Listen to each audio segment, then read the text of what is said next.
Club is a group of scientists, humanists, educators.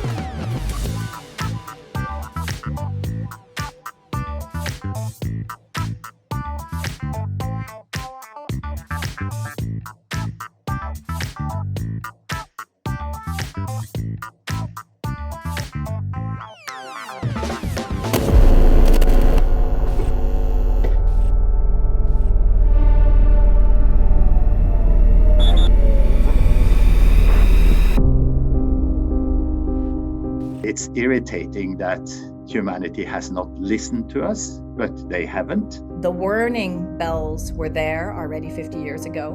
The big difference is that now we truly are in the midst of the crises. We are much closer to potentially catastrophic outcomes. Now we have a short opportunity where everything is up in the air.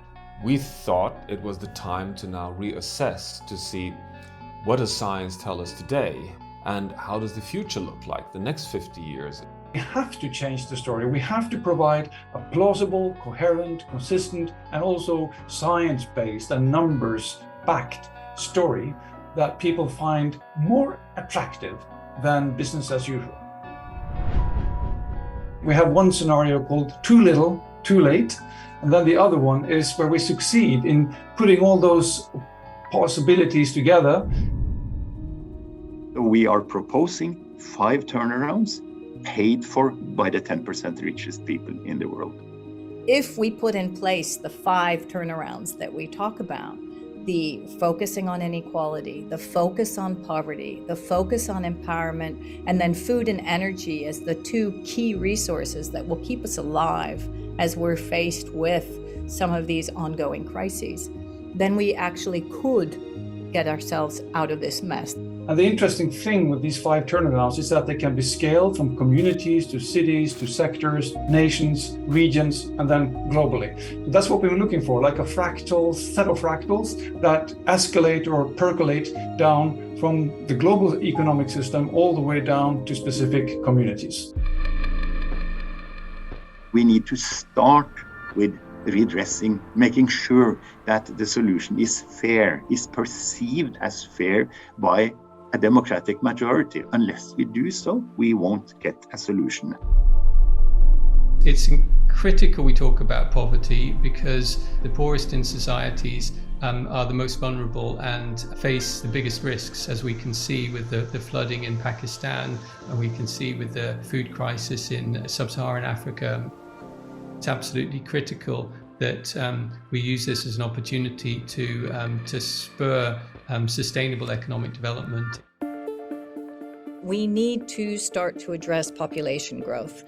And in addressing population growth, we need to ensure that men also empower women, and that women then and girls can have access to education, that they can be part of the decision-making process and start to feel fulfilled in their lives in order to ensure that then population numbers will start to reduce.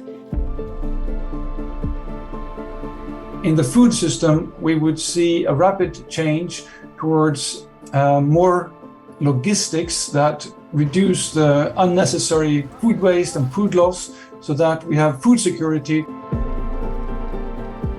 I'm absolutely convinced that the Ukraine war will help us to accelerate the transition away from oil, coal, and natural gas.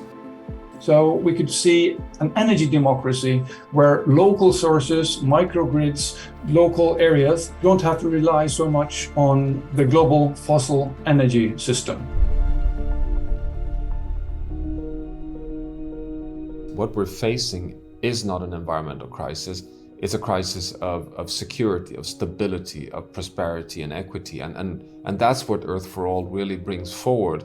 What this book is trying to do is give some direction to policymakers to say, if you actually implement these 5 key turnarounds with some of these very clear policy recommendations, we can start to see a difference. I'm fairly optimistic that we are going to see a very rapid transformation, but the question is, will it be fast enough?